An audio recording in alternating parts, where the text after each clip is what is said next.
Hi guys, this is Anmol Talar and welcome back to another video with Talent Catalyst AI, where we strive to give you industry-specific artificial intelligence knowledge. It will surely help you grow in your career ahead.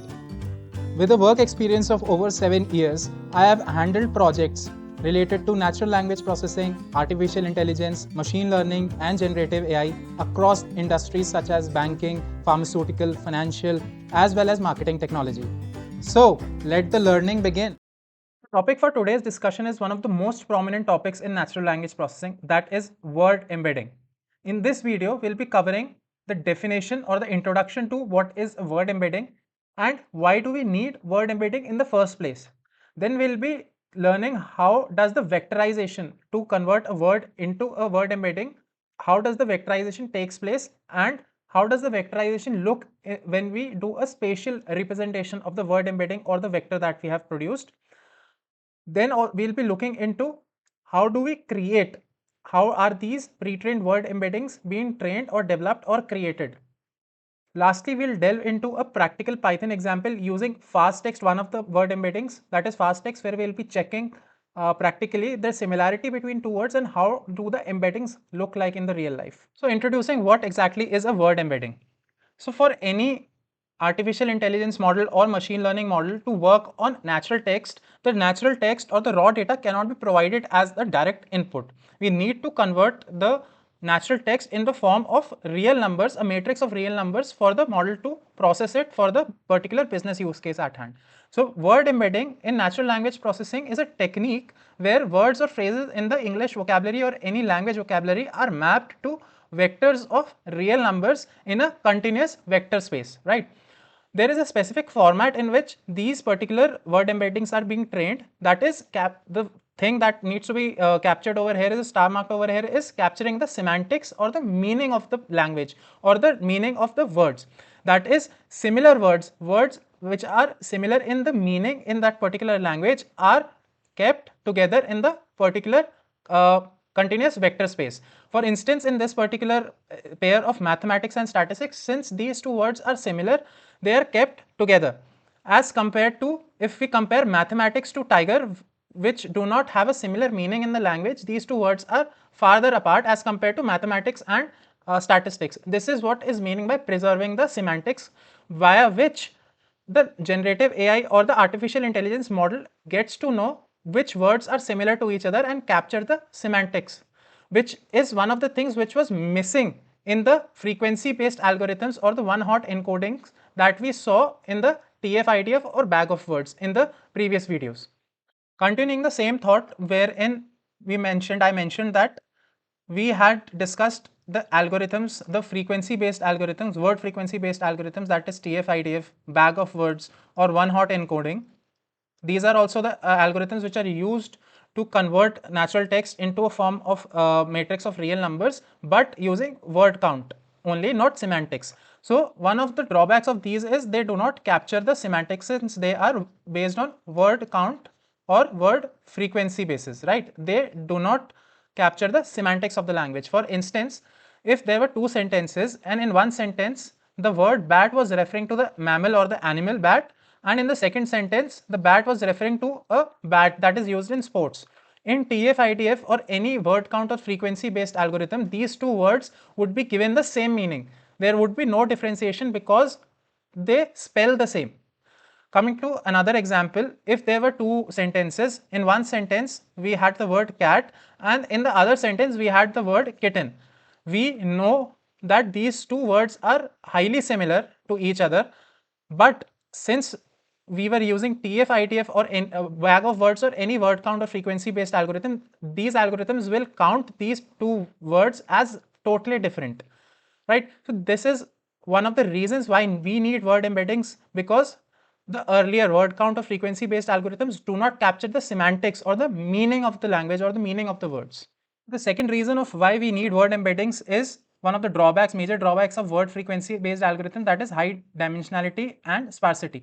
Let's say we had these three reviews in the form of natural text, which was to be converted into a matrix, a real number matrix that to be consumed for further processing by a machine learning model, and we use a word frequency based algorithm. This is how the matrix would look like for these three reviews, wherein we have 11 words in total, unique words in total in the vocabulary, and for each of these words the frequency is being marked with the respective documents. For instance, is occurs twice, 2 times in the second review, slow occurs once in the second review, but it does not occur in the first or the third review. This is how the frequency based matrix, word frequency based matrix looks like. Now consider a situation where instead of 3 reviews we had a lakh of reviews, that is a lakh, 1 lakh rows. And since we have increased the number of rows over here, we would obviously have to increase the number of columns referring to the vocabulary, unique number of words. Since we have more sentences or the documents or the reviews, it has increased from 3 to 1 lakh. The number of words, let's say unique words, increased to 20 lakh. Now we have a high dimensionality problem because we have a matrix that is equivalent to 1 lakh cross 2 lakh, that is rows multiplied by columns. This is what is meant by a high dimensionality problem. And we would have sparsity over here as well, because most of the words are not present in all of the sentences. For instance, we had, let's say, word over here, let's say elephant. We had another word lion, right? We had another word bike over here. Now, since these 3 reviews do not have these particular words and other words in between, everything over here would be zeros. Most of the things over here would be zeros in this particular vocabulary or the matrix that we are creating. The reason is most of the words are not present in all the sentences. We'll have a lot of zeros. The number of zeros, more number of zeros, refers to sparsity, which will not help the model in any way, right? Since there are a lot of zeros present, it will not give any meaning, extra meaning to the model to train on. This is also one of the problems of word frequency based algorithms. Let's try to understand how does vectorization of any natural text or natural word takes place with respect to any word embedding. Let's say there are 4 words, that is Ronaldo, Virat, Brazil, India. These images are just for reference purposes. So Ronaldo essentially and Virat are human beings or Homo sapiens, correct, with a athletic personality and are related to sports. Whereas Brazil and India are 2 countries, geographical countries on the planet Earth. So similarity between these 2 words, that is Ronaldo and Virat, is higher because these 2 are Homo sapiens or human beings and are also athletic in nature, related to their respective sports. And similarity between Brazil and India is greater, or these 2 words are more closer to each other because these 2 words refer to countries, 2 different countries in the geographical region of Earth.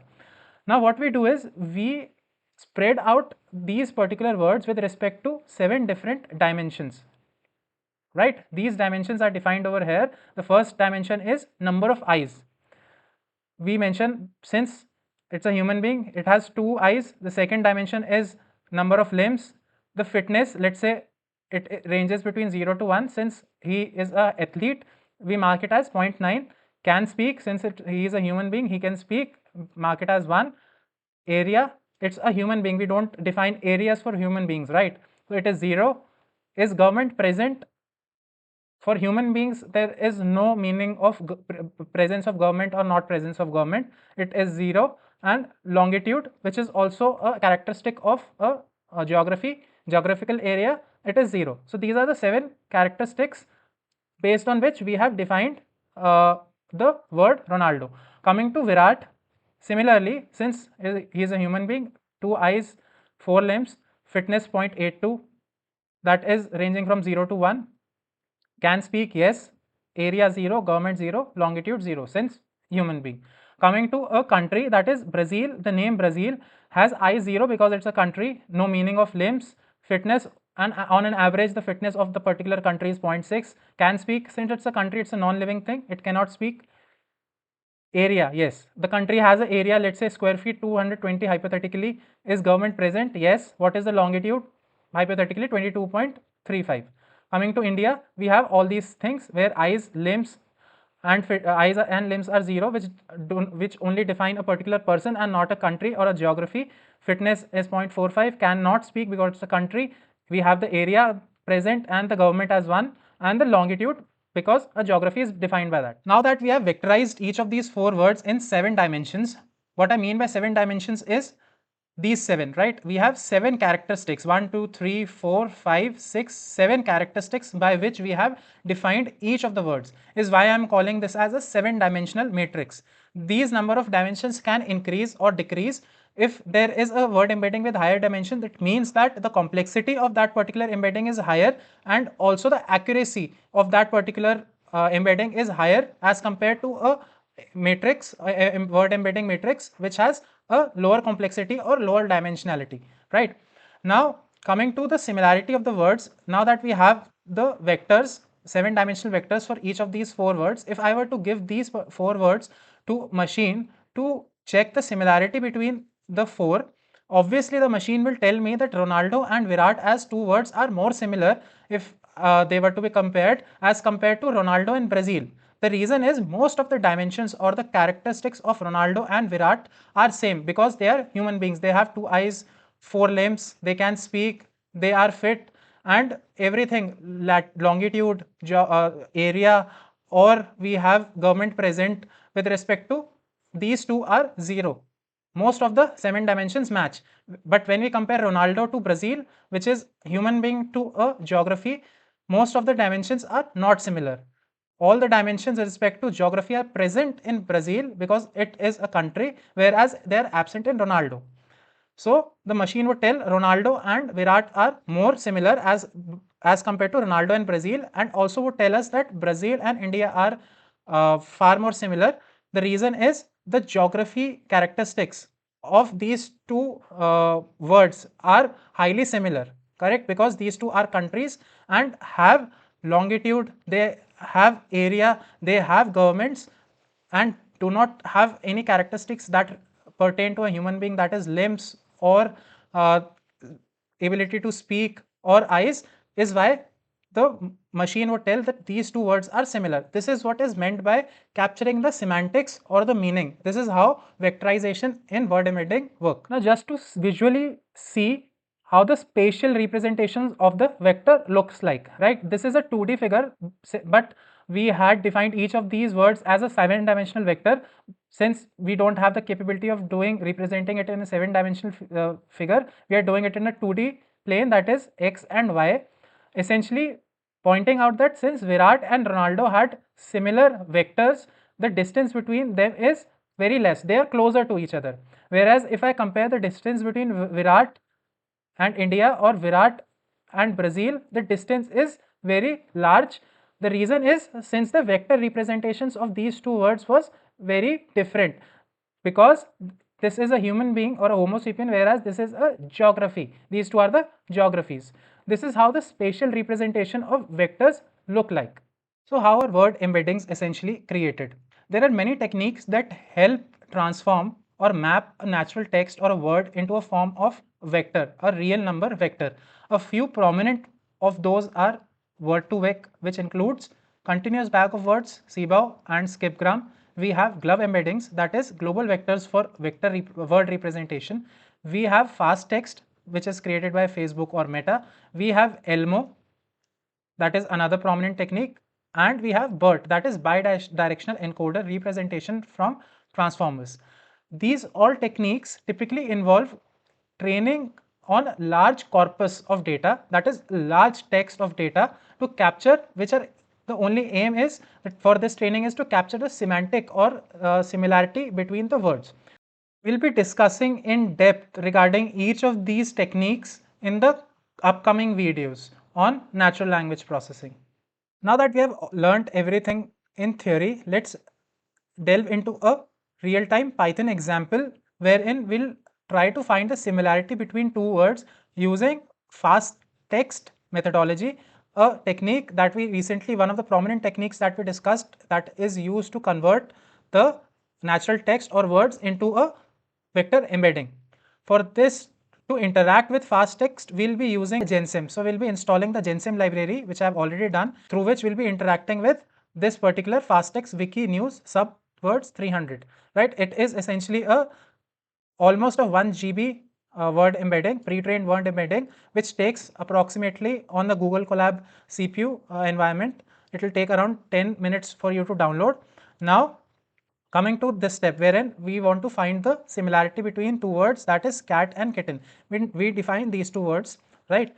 Now what we'll do is, in the second step, just to show you how the embeddings look like, I have printed the embeddings for cat, that is word 1, and the embedding 2, that is the embedding for word 2, that is kitten, and also the length of each embedding, right? Now if we print this, we'll see that the embedding of the word cat is this one, which consists of 300 elements as a form of array. That is why the name itself of that particular embedding had 300 embedded. That name also had 300 in that. That is the FastText word embedding, which will convert each word into a vector of 300 dimensions. And secondly, we have the embedding for word kitten, which is this one, which should also have a length of 300. Now let's try to find the similarity between these two words.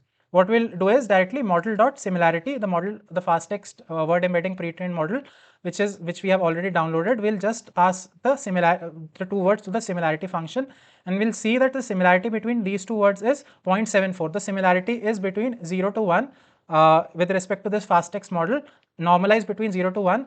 The more it is towards 1, the higher the similar words are.